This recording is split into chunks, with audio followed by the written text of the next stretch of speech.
로마서 11장 254페이지, 신약성경 254페이지 11장 1절에서 6절 말씀입니다.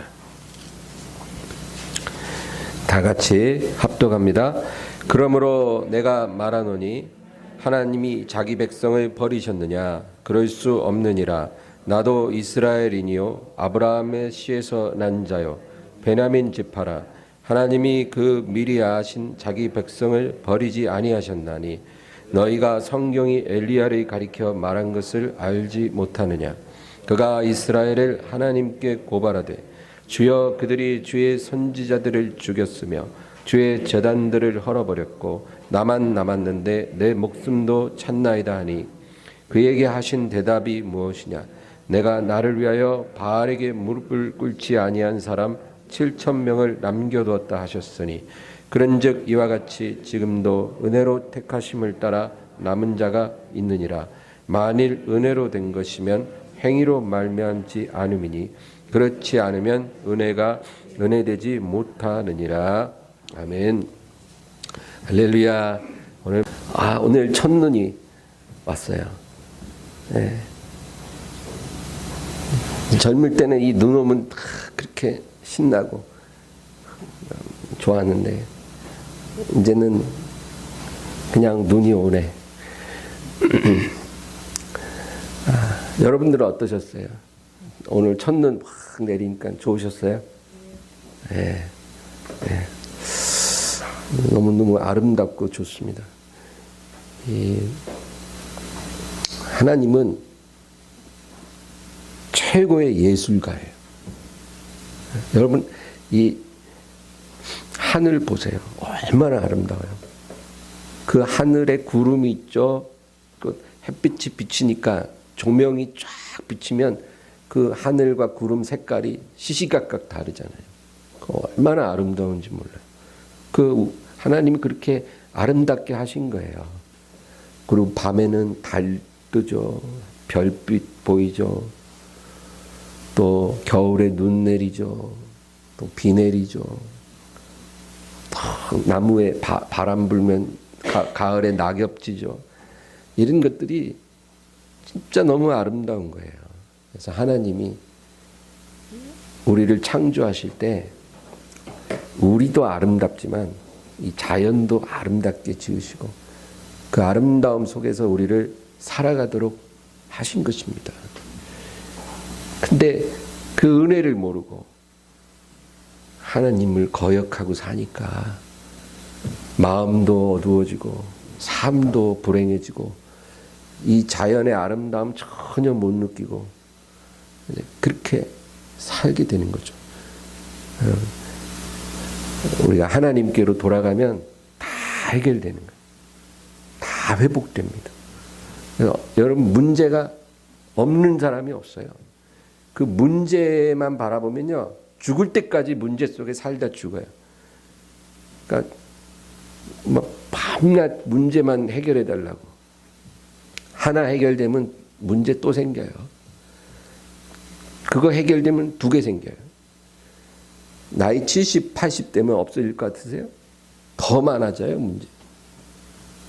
그 문제 속에 살다 그냥 죽는 거예요. 그런 사람이 되면 안 돼요. 문제가 100가지가 있어도 주님께 돌아가야 돼요.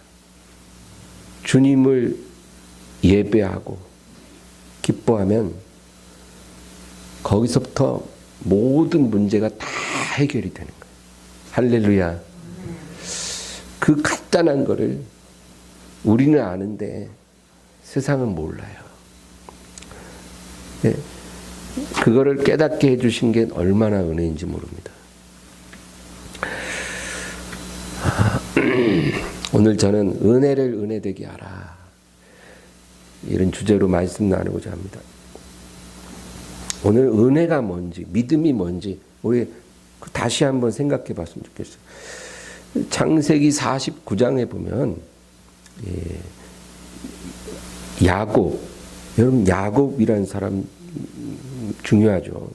이 야곱을 하나님이 이스라엘로 이름을 바꿔주시고 그 야곱이 이스라엘의 민족의 이제 아버지가 된 거예요. 그 야곱이 12아들을 낳았잖아요. 12아들을 낳고 살다가 이제 세상을 떠날 때가 됐어요. 이제 병상에 누워서 이제 유언을 하는 거예요. 근데 이 야곱의 유언은 예언적인 유언이에요. 그래서 자기 12아들의 운명을 예언하는 거예요. 유언같이. 그 운명에 대해서 예언을 해주는데 그 49장을 보면 참 희한한 내용이 뭐냐면 보통 그 장남은 장자의 축복을 주는 게 당연하잖아요. 근데 르우벤에게 장자의 축복을 주지 않아요. 그러면 누가 장자냐? 우리는 요셉이 장자라 생각을 해요. 영적으로. 그렇죠? 그 요셉 때문에 다 살았거든요. 가문의 영광이에요.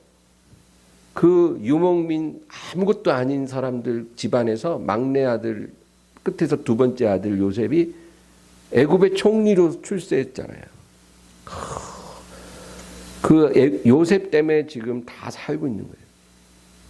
그러면 요셉에게 장자의 축복을 팍 줄 줄 알았는데 그렇지가 않은 거예요. 그냥 평범한 축복을 주고 말았어요. 누가 가장 큰 축복을 받았냐? 넷째 아들 유다예요. 창세기 49장 10절에 보면 규가 유다를 떠나지 아니하며 통치자의 지팡이가 그 발 사이에서 떠나지 아니하기를 실로가 오시기까지 이르리니 그에게 모든 백성이 복종하리로다. 이 구절이 굉장히 중요한 거예요. 규가 유다를 떠나지 아니하며, 이 규라는 거는 뭐냐면 이 왕이 보좌에 딱 앉을 때 그 오른손에 짚고 있는 그 홀 있죠, 홀. 왕이 잡는 지팡이, 홀이라 그래요. 그걸 규라고도 해요. 이 규가 유다를 떠나지 아니하고 통치자의 지팡이가 그 발 사이에서 떠나지 아니하리라. 그러니까 규나 통치자의 지팡이는 같은 의미예요. 그러니까 다시 말해서 왕권이 있을 것이다 그 말이죠. 이 왕권이 유다에게서 떠나지 않을 것인데 실로가 오시기까지 이르리니 모든 백성이 복종하리라. 이 실로가 뭘까요? 실로라는 히브리어는 평강이라는 뜻이에요. 평강. 샬롬과 같은 어원이에요. 평강이 오시기까지. 그러니까 인칭 대명사로 실로를 사용했어요. 그러니까 이 실로라는 말은 평강의 사람, 그렇죠? 평강의 왕. 규가 떠나지 아니하리라 그랬으니까 왕권이니까 평강의 왕 이라는 뜻이죠.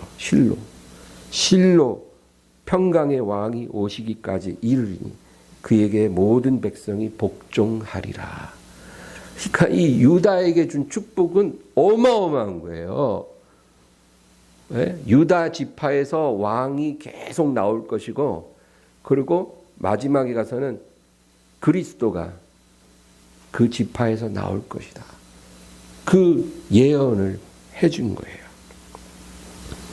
그러면 여러분, 왜 유다를 이렇게 하나님이 특별히 선택하셨을까요? 왜? 알 수 없어요. 이 왜 하나님이 유다를 선택했는지 모르겠어요. 여러분, 이거를 우리가 뭐라 그러냐면 하나님의 주권이에요. 하나님의 선택이에요. 다른 말로 표현할 수가 없어요. 제가 제 앞에 두 사람이 있어요. 근데 그 두 사람 중 한 사람한테 제가 선물을 딱 줬어요. 그러면 선물 안 받은 사람은 자기가 왜 안 받았는지 몰라요, 이유를.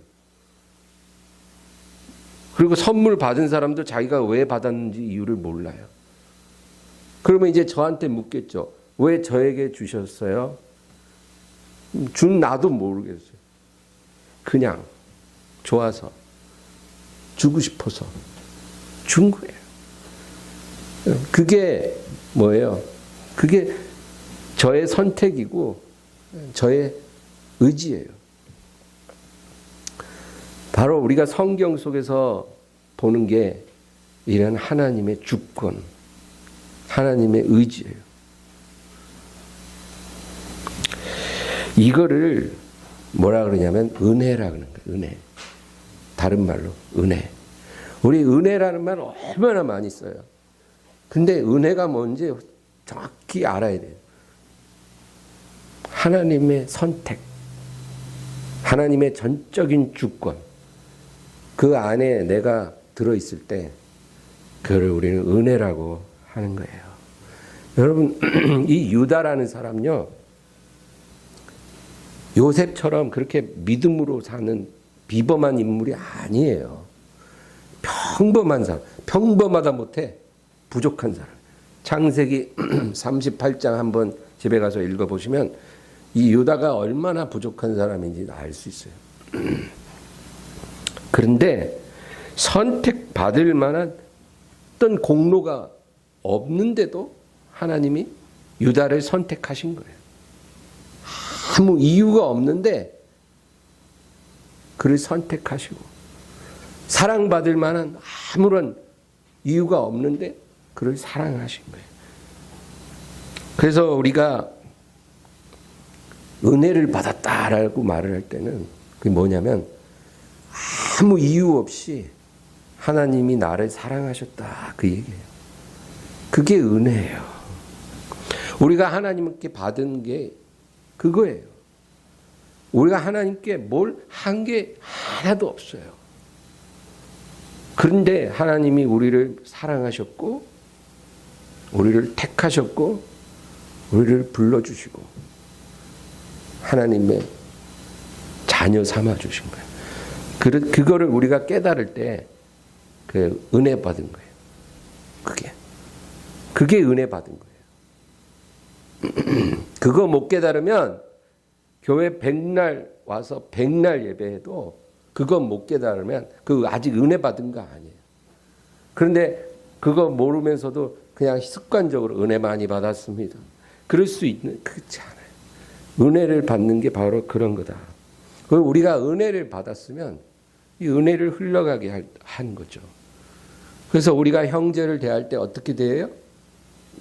계산적으로 대해서는 아니 되고, 내가 아무 조건 없이 이유 없이 하나님의 사랑을 받았기 때문에 나도 형제에게 아무 계산 없이 조건 없이 그 사랑을 주는 거예요. 그게 하나님의 은혜 받은 사람의 모습이다. 그렇게 살면 은혜 가운데 사는 거예요. 그걸 그렇게 못 살고 그냥 하나님 앞에 원망이 가득하고 또 사람들 앞에서도 늘 공격적이고, 그리고 어떤 이해타산적으로만 자기밖에 모르는 거예요. 저 사람이 나한테 얼마나 도움이 되냐 안 되냐, 네가 나한테 뭘 해줬는데, 이제 이런 식으로 늘 많은 사람을 대한다면 그 사람은 은혜를 모르는 거예요. 목사라 할지라도 장로라 할지라도 은혜 모르는 사람이에요. 우리가 거듭난 것도 하나님의 은혜이고, 그렇죠? 네, 우리가 천국에 들어가게 되는 것도 하나님의 은혜로 들어가는 거예요. 은혜예요. 그러면 우리가 이제 천국에 들어간 후에 그때는 공로가 있어요, 여러분. 그래서 은혜의 때가 있고 공로를 따지는 때가 있는데, 언제냐면 천국 들어간 후에, 들어가는 것까지는 은혜로 들어가는 거예요. 우리가 아무것도 한 거 없어요. 은혜로 들어간 후에는 뭐라 그러냐면 고린도전서 4장 5절에 보면 때가 이르기 전 주께서 오시기까지 아무것도 판단치 말라. 그가 어두움에 감추인 것들을 드러내고 마음의 뜻을 나타내리니 그때 각 사람에게 하나님께로부터 칭찬이 있으리라. 주님 오실 때까지는 아무것도 판단하지 말라. 어떤 공로도 생각하지 말라는 거예요. 내가 교회를 다니면서 엠마오 교회에서 정말 이렇게 엄청 했습니다. 이런 거 생각하지 말라는 거예요. 주님이 오실 때까지는 아무것도 판단하지 말라. 주님 오시면 우리가 주님 앞에 서면 그때 그가 어두움에 감추인 것들을 드러내고 마음의 뜻을 나타내니 그때 각 사람에게 하나님께로부터 상이 있으리라. 칭찬이 있으리라. 그 뭐예요? 그때는 우리가 행한 일들에 대해서 주님이 평가하시고 상을 주신다. 그 말이에요. 그래서 여러분 우리가 주님을 기쁘시게 섬긴 것들, 심지어 어떤 사람에게 냉수 한 잔이라도 사랑으로 우리가 대접한 것까지도 주님이 다 기억하셨다가 그걸 언제 우리에게 칭찬해 주시고 갚아 주시냐? 천국 들어가면. 그때 거기서 각 사람에게 다 상을 다르게 주신다. 그거예요. 그러므로 우리가 이 세상 사는 동안 천국 갈 때까지는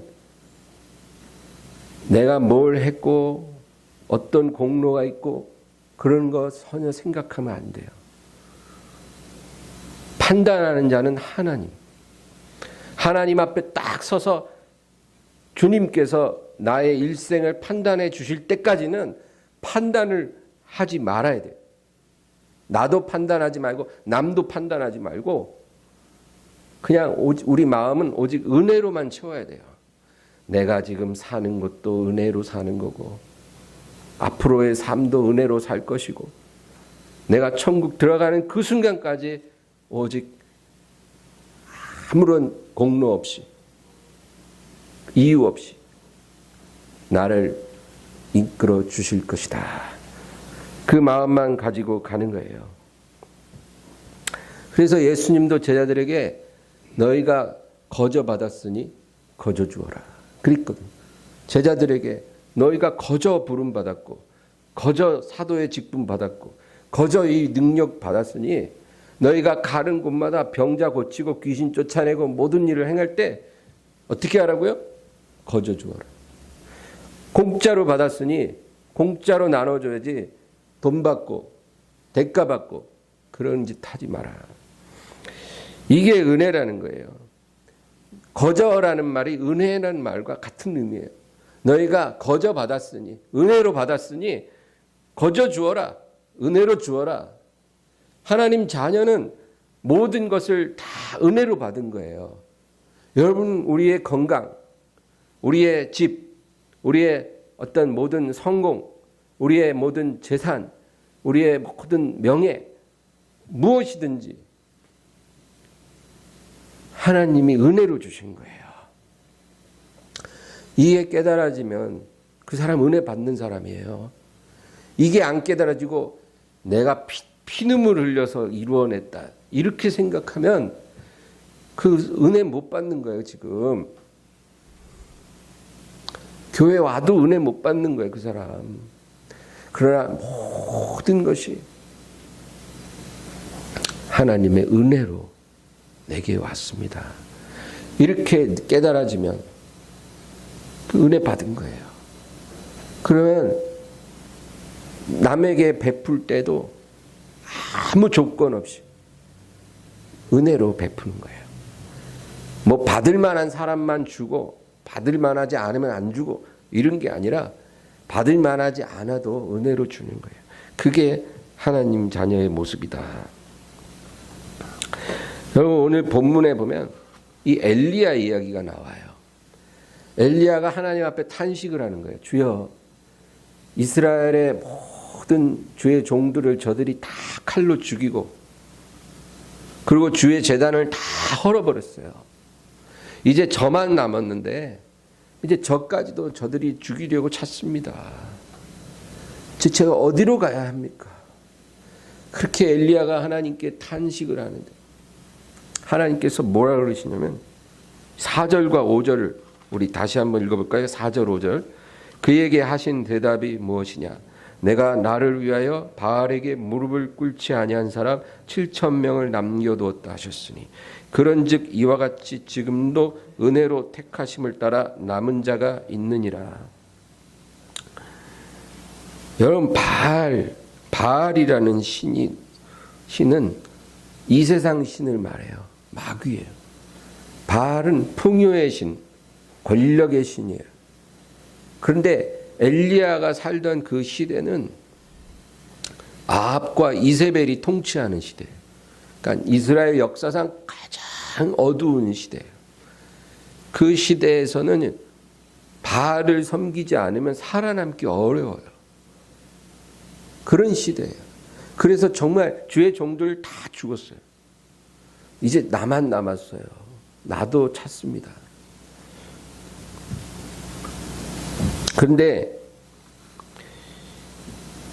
하나님이 뭐라 하냐면 내가 나를 위하여 바알에게 무릎 꿇지 않은 사람 7,000명을 남겨두노라. 바알에게 굴복하지 않은 7,000명이 있다는 거예요. 어디 있는지 몰라. 근데 하나님이 내가 나를 위해 저들을 남겼다. 그러니까 저 7,000명이 그 어려운 시대에 자기 믿음을 자기 노력으로 지킨 게 아니에요. 하나님 뭐라 그래요? 내가 나를 위하여 남겨두었다는 거예요. 그러니까 하나님의 은혜로 7,000명을 보존해 주셨다 그 말이에요. 여러분, 우리 믿음 우리가 만든 것 같죠? 내가 막 노력해서 열심히 교회 다니면서 지금까지 온 것 같죠? 아니에요. 하나님이 우리 마음에 믿음을 바람을 계속 불어넣어 주시고, 그리고 하나님 말씀 귀에 들어올 때 그게 깨달아지게 하시고, 기도할 마음 막 불어넣어 주시고, 예배 드릴 마음 불어넣어 주시고, 교회 갈 수 있는 환경 문 열어주시고, 또 내가 힘들 때 외로울 때 신앙적으로 붙들어 줄 사람 하나 붙여주시고, 이런 보이지 않는 하나님의 은혜의 손길이 역사했기 때문에 지금 저와 여러분이 있는 거예요. 여러분, 제가 목사지만 저를 위해 기도하는 분들이 있어요. 그분들 기도 때문에 제가 이렇게 버티고 쓰임 받는 거지, 만약 그분들의 기도가 없었고 하나님의 은혜가 없었으면 저 이렇게 못해요. 네, 진짜예요. 제가 설교 준비할 때도 느끼고 할 때도 느끼고 주의 일을 할 때 매번 느끼는 건데 제 힘으로는 안 되겠더라고요. 얼마나 방해가 많고 힘든지 몰라요. 그런데 저를 위해 중보하는 기도가 있고 하나님 은혜가 있기 때문에 제가 그 모든 상황에서 감당이 되더라고요. 우리 모두 마찬가지예요. 이게 내 힘으로 되는 게 아니에요. 하나님의 은혜로 지금까지 우리가 이렇게 믿음 안에서 남아있는 것입니다. 할렐루야. 이 어려운 시대에, 이 눈 오는 날에, 집도 멀어, 이렇게 탁 앉아서 예배 드릴 수 있다는 것. 이 또 은혜 아니겠습니까? 그래서 지금도 은혜로 택하심을 따라 남은 자가 있느니라. 할렐루야. 여러분, 지금 이 시간이 바로 은혜의 시간이에요. 우리가 교회에 와서 여러 모양으로 섬기죠. 그 섬김 중에 최고의 섬김은 기도로 섬기는 거죠. 그렇게 섬길 수 있는 것도 하나님의 은혜로 택하심을 따라 가능한 것이다. 어떤 사람은 하나님을 향해서 진짜 불같은 열심이 있어요. 타올라요. 열심이 특심이에요. 그리고 엄청난 수고를 해요. 그런데 그 사람은 그게 믿음이라고 생각을 해요. 그런데 그게 믿음이 아닐 수도 있어요. 왜냐하면 자기가 그렇게 엄청난 수고를 했는데 그 수고에 대해서 인정을 못 받는다 싶으면 분노하고 그리고 교회를 떠나요. 엄청 수고를 했는데 그거를 사람들이 몰라주면 무시당했다 생각하면 상처받고 교회를 떠나요. 그리고 자기보다 덜 수고하는 사람은 자기보다 믿음이 약하다고 생각을 해요. 그러면 여러분 그 사람의 그 열심은 그 믿음이 아니라 그건 자기의예요. 자기의. 그런 걸 믿음이라고 하는 게 아니에요. 오늘 우리가 믿음에 대해서 알아야 돼요. 여러분 믿음을 가장한 자기의 이게 뭐예요? 바리새인의 누룩이에요. 그거 조심하라고 주님께서 그랬거든요. 하나님 자녀가 빠지기 쉬워요. 정말 모든 걸 다 드릴 만큼 수고했는데 그거 몰라주면 그냥 시험 들고 분노하고. 믿음은 뭐냐면 그런 불같은 열심과 수고를 말하는 게 아니고 믿음이란 은혜를 담는 그릇이에요. 은혜를 제가 이제까지 은혜에 대해서 얘기했죠. 그 은혜를 담는 그릇. 그게 믿음이에요. 하나님이 기뻐하는 믿음이에요. 그래서 이런 믿음을 가지고 우리가 주님의 얼굴을 볼 수 있는 거예요. 나는 믿음으로 주의 얼굴 보리니 아침에 깰 때 주의 형상으로 만족하리라.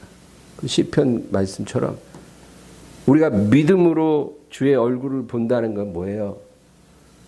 그 은혜를 담는 그 그릇으로 주님 앞에 나아갈 때 그 믿음이 주님의 얼굴도 보게 해주는 거예요. 기록된 바 나의 의인은 오직 믿음으로 말미암아 살리라. 하나님이 인정하는 의인의 믿음은 어떤 믿음이냐? 불같은 열심을 말하는 게 아니고 모든 것이 다 하나님의 은혜입니다. 그거 깨닫는 마음. 그 마음으로 하나님을 섬길 때 그게 바로 믿음으로 말미암아 사는 그런 믿음이다. 그 얘기. 사랑받을 이유가 없는데 내가 사랑을 받았고 구원받을 수 없는 사람인데 구원을 받았고 택함 받을 수 없는데 내가 택함을 받았고 천국에 들어갈 수 없는 사람인데 내가 천국에 들어갑니다. 제가 이 은혜를 받을 수 없는 사람인데 제가 이 은혜를 받았습니다. 이거 깨닫고 하나님을 섬길 때 그 마음이 바로 믿음이다 그 말이에요. 이런 믿음이 하나님을 기쁘시게 하는 믿음이에요.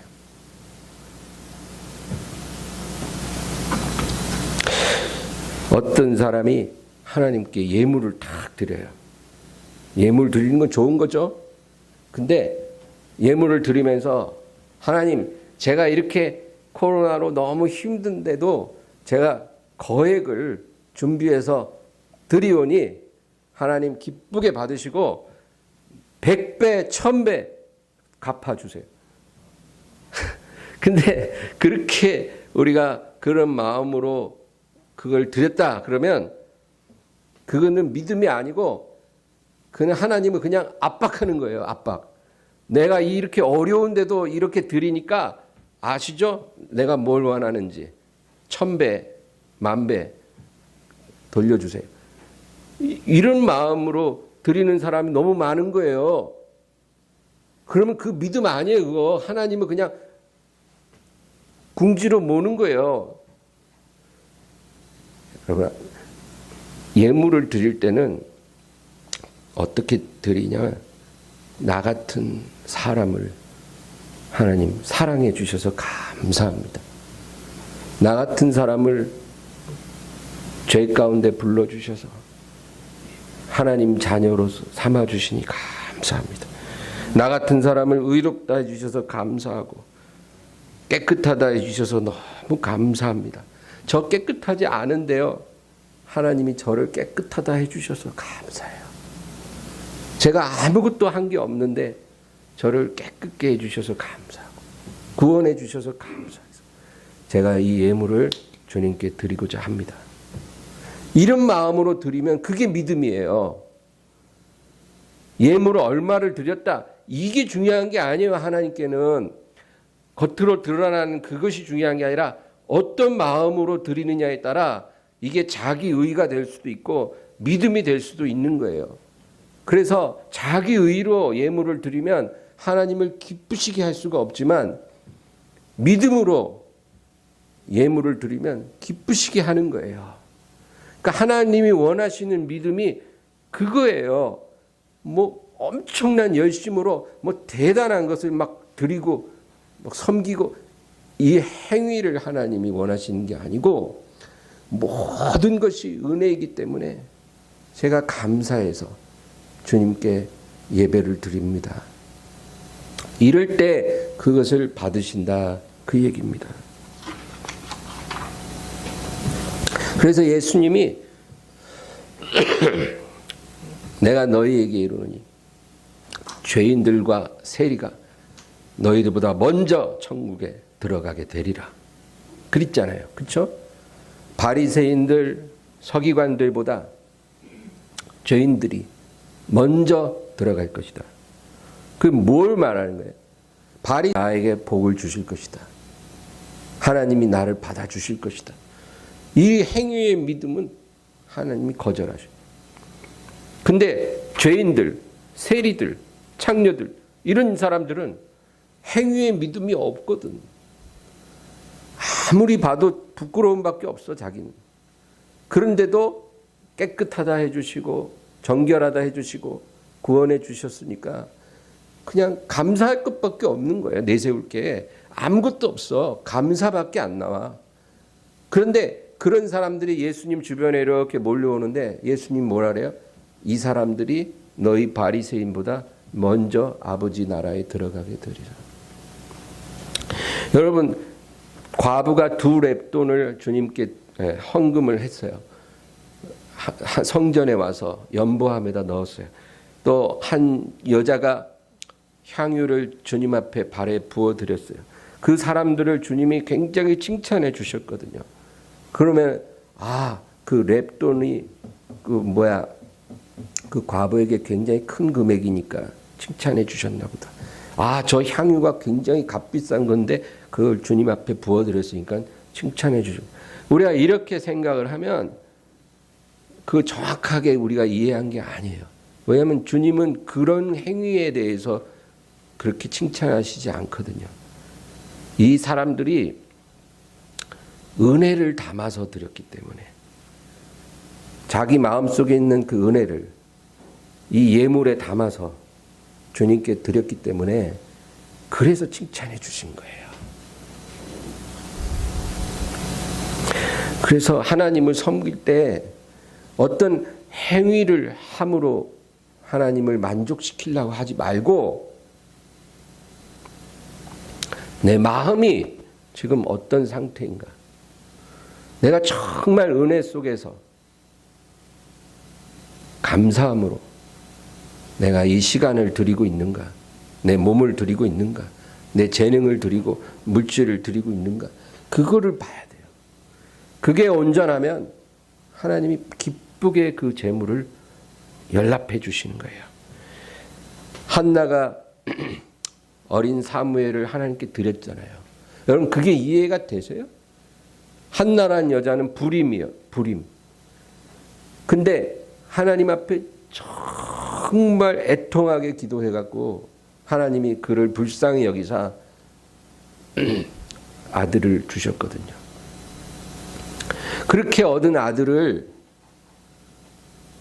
젖대고 나서 하나님 성전에서 나시린으로 드리고 왔어요.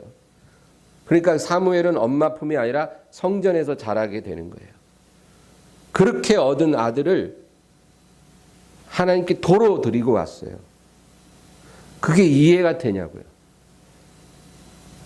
인간적으로는 이해가 안 돼. 그렇게 드릴 거면 뭐로 구해? 다시 아무것도 없는데. 그렇죠? 드리고 왔으니까 아무것도 없는 거잖아요. 그러려면 뭐로 그렇게 구했대? 인간적으로는 이해가 안 돼요. 그러나 은혜가 뭔지를 알면 이해가 되는 거예요. 나의 원한을 하나님이 풀어주셨기 때문에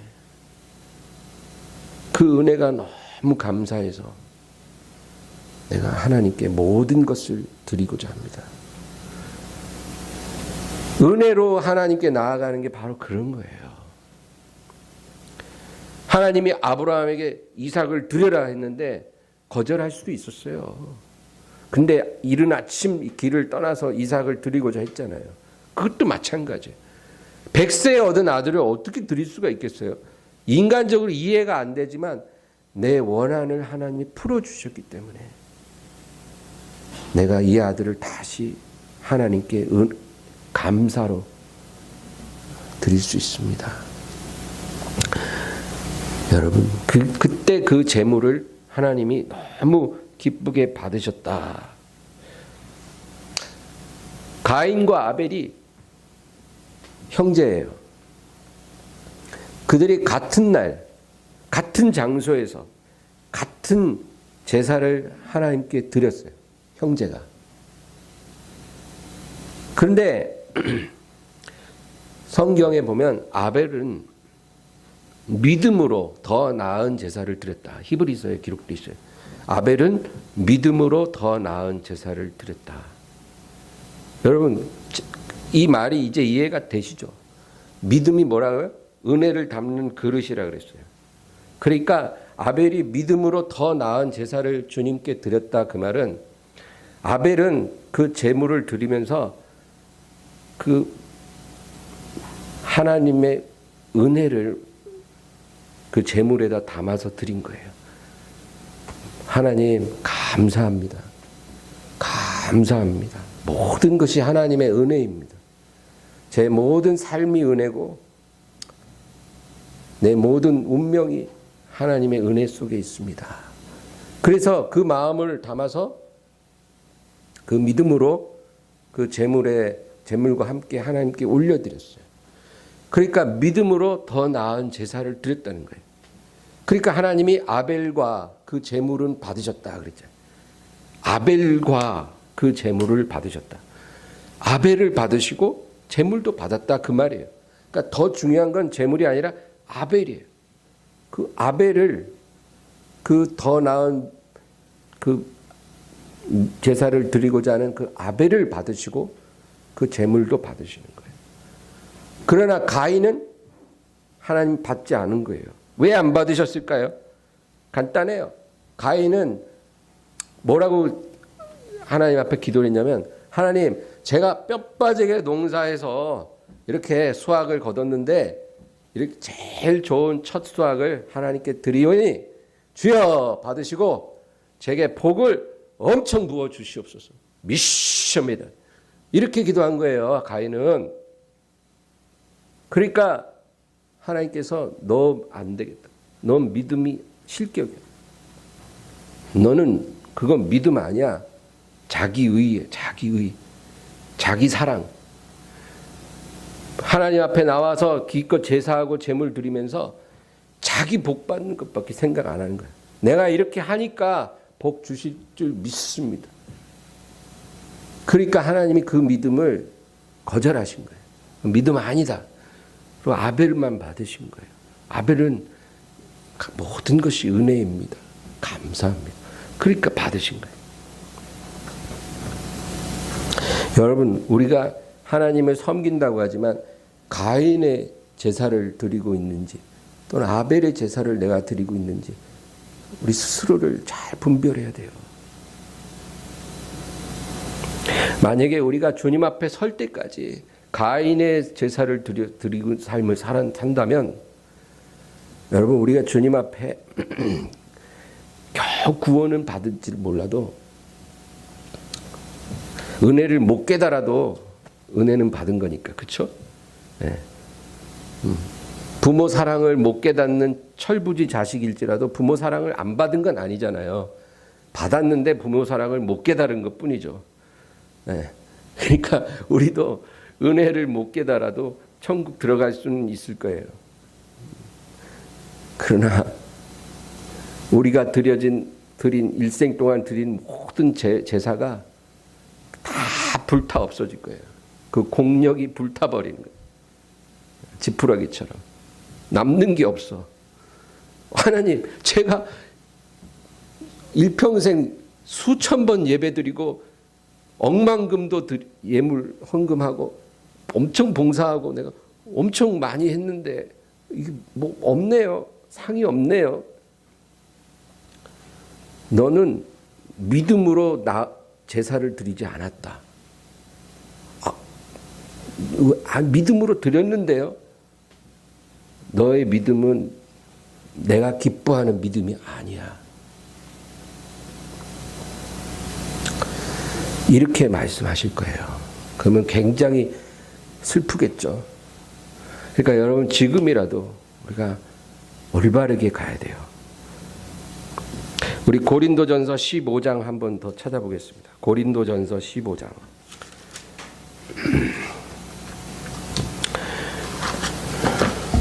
고린도전서 15장 9절 10절입니다. 9절 10절. 282페이지 고린도전서 15장 9절 10절 다 같이 읽습니다. 나는 사도 중에 가장 작은 자라. 나는 하나님의 교회를 박해하였으므로 사도라 칭함받기를 감당하지 못할 자니라. 그러나 내가 나된 것은 하나님의 은혜로 된 것이니 내게 주신 그의 은혜가 헛되지 아니하여 내가 모든 사도보다 더 많이 수고했으나 내가 한 것이 아니오 오직 나와 함께 하신 하나님의 은혜로다.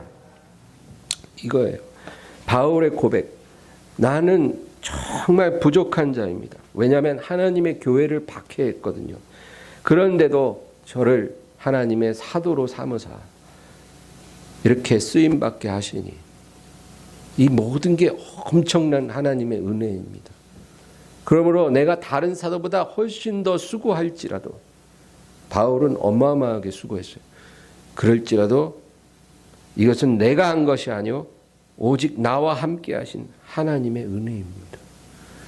그러니까 바울은 내가 자격이 없는데 엄청난 은혜를 받았기 때문에 내가 하나님께 행한 모든 수고도 하나님의 은혜입니다. 다 은혜예요. 받은 것도 은혜고 드린 것도 은혜예요. 그 고백이에요. 이 고백이 성도의 고백이 돼야 돼요. 그래야 하나님이 그 사람을 기뻐 받으시는 거예요. 은혜 못 깨달으면 백날 교회에 와서 봉사해도 안 돼요. 그 사람은 목사님이 조금만 서운한 소리 해도 그냥 바로 분노하고 성도가 조금만 오해해도 바로 뒤집어져요. 교회 아무리 열심히 다녀도 안 돼요. 그 사람. 여러분 그렇게 되면 안 돼요. 은혜로 충만하면 시험 들 일 없어요. 모든 게 은혜로 다 임했는데 내가 무엇을 하든지 다 은혜예요. 거저 받았으니 거저 주는 것뿐이에요. 하나님께 드리는 것도 은혜로 드리는 거고 성도를 섬기는 것도 은혜로 섬기는 거예요. 여러분 집에 가서 가정에서 가족들에게 우리가 무엇을 하든지 그것도 은혜로 하는 거예요. 은혜로. 그러면 그 삶을 하나님이 기뻐 받으시는 거예요. 그렇게 살 때 그게 은혜로 사는 거예요. 그거 모르면 은혜 안에 거하는 삶이 아니에요. 여러분 야곱 이야기하고 마칠게요. 야곱은 그 형 에서와 원한이 있죠. 야곱이 못할 짓을 했어요, 형한테. 그래서 나중에 이제 형과 화해를 하려고 선물을 여러 번 보냈지만 야곱을 향해 달려오는 그 형의 속도가 늦춰지지 않아. 그 군인들과 함께 막 달려오는 거예요. 아무리 선물을 보내도 아랑곳하지 않고 야곱을 향해 질풍같이 달려오고 있는 거예요. 그러니까 야곱이 마음이 너무 괴로워서 야복강가에 있는데 하나님의 사자를 보게 된 거예요. 그래서 그 사자를 붙잡고 밤새 씨름을 합니다. 내가 은혜 받게 하옵소서. 내게 은혜를 주옵소서. 은혜 주시지 않으면 당신을 보낼 수가 없습니다. 은혜를 내게 주시옵소서. 근데 은혜를 달라 그랬더니 그 하나님의 사자가 뭘 줬냐면 고관절을 탁 때리는 거예요. 여러분 하나님이 때리는 것도 은혜예요. 네, 성경이 가르쳐 주잖아요. 은혜 달라 그랬는데 뭐 더 센 고난이 와. 축복해 달라 그러는데 더 안 좋은 일이 생겨. 더 괴로워. 그것도 은혜예요. 그것도 필요해서 주시는 거예요, 하나님이.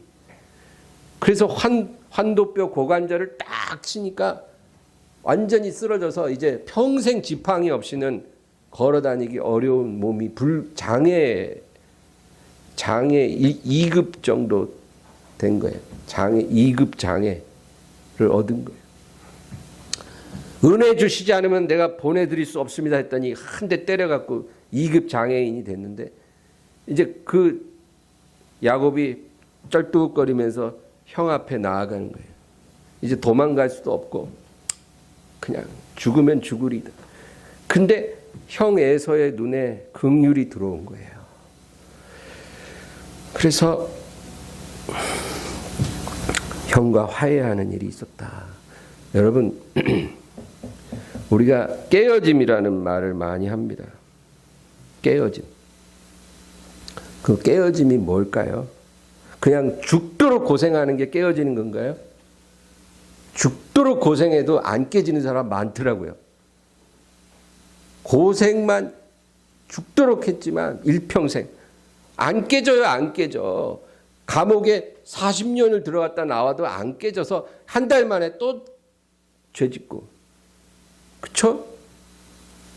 아무리 고생해도 안 깨져요. 고생하는 게 깨어지는 거 아니에요.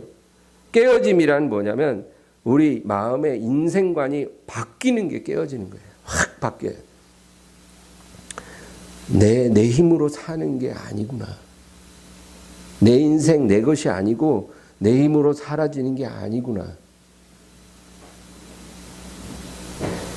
하나님의 은혜로 사는 거구나. 내가 지금까지 살아온 것도 그냥 정신없이 내 힘으로 산 것 같아도 사실은 하나님의 도우시고 보호하시고 이끄시는 은혜로 살아온 거고, 지금도 내가 은혜로 살고 있고 앞으로의 내 남은 시간도 은혜로 살게 될 거고, 그리고 그 은혜로 내가 천국 문을 들어가게 될 거구나. 진짜 내 공로는 손톱만큼도 없구나. 내가 천국 들어가는 그 순간까지 내 공로로 한 발짝도 움직여질 수가 없는 거구나. 오직 은혜로 내가 주님 앞에 가게 되는 거구나. 그거 완전히 깨달아지는 거. 그게 여러분 깨어짐이에요. 그거 깨달으면 그 깨진 사람이에요. 그러면 다 변화가 일어나요. 예, 하나님과의 관계가 진짜 제대로 딱 맞물리기 시작하면 부부 간에도 부모 자식 간에도 변화가 일어나고, 사업에도 좋은 일이 생기고, 건강에도 청신호가 켜지고, 그 마음의 오랜 우울증도 사라지고, 불면증도 치료되고, 그런 일들이 막 일어나기 시작하는 거예요. 네. 여러분, 그래서 그 야곱도 그 야복강가에서 그 한 대 얻어맞고 내가 사는 것은 은혜로 사는 거구나. 하나님 은혜 없이는 못 살겠구나. 그거 딱 깨닫고 쩔뚝거리면서 나가니까 그 형이 야곱을 끌어안아 주잖아요. 그런 일이 우리 인생에도 일어난다니까요. 수많은 선물 보낼 때 그 인본주의적인 계산이거든. 그거 아무 일도 안 일어나는데 그 깨지고 나서 은혜 깨닫고 형 앞에 나아가니까 형이 끌어안아 주잖아요. 여러분, 우리의 삶도 야곱과 똑같다는 걸 잊지 마시기 바랍니다. 오늘 본문 6절 읽고 마치겠습니다. 다시 로마서 돌아가서 11장 6절 6절이요. 만일 은혜로 된 것이면 행위로 말미암지 않음이니 그렇지 않으면 은혜가 은혜되지 못하느니라. 은혜를 은혜되게 하는 것은 정말 내가 하나님의 은혜로만 산다라는 것을 깨닫고 그 고백하고 그 마음으로 주님을 섬기며 사는 것. 그것이에요.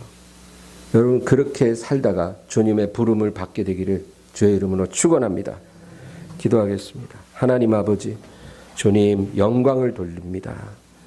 오늘도 저희들 은혜가 무엇인지, 믿음이 무엇인지, 하나님이 원하시는 모습이 무엇인지 다시 한번 생각해 보았습니다. 정말 하나님 평생 주님 믿고 교회를 다녀도 은혜 모르고 자기 의로 살았던 그런 모습이 너무 많았습니다. 주여 오늘 이후로는 저희들 하나님 앞에 온전히 은혜의 사람으로 변화되게 하옵소서. 그 바다보다 깊고 하늘보다 높은 그 은혜 안에 저희들 온전히 잠겨서 그 은혜에 감사드리고 그 은혜만 높여드리고 그 은혜로 날마다 기뻐하면서 살아가게 하여 주시옵소서.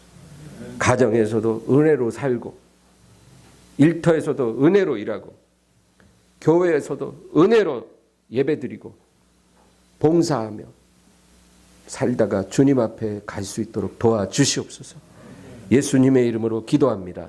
아멘. 오늘 말씀을 생각하면서 간절히 기도하겠습니다. 주여, 주여, 주여.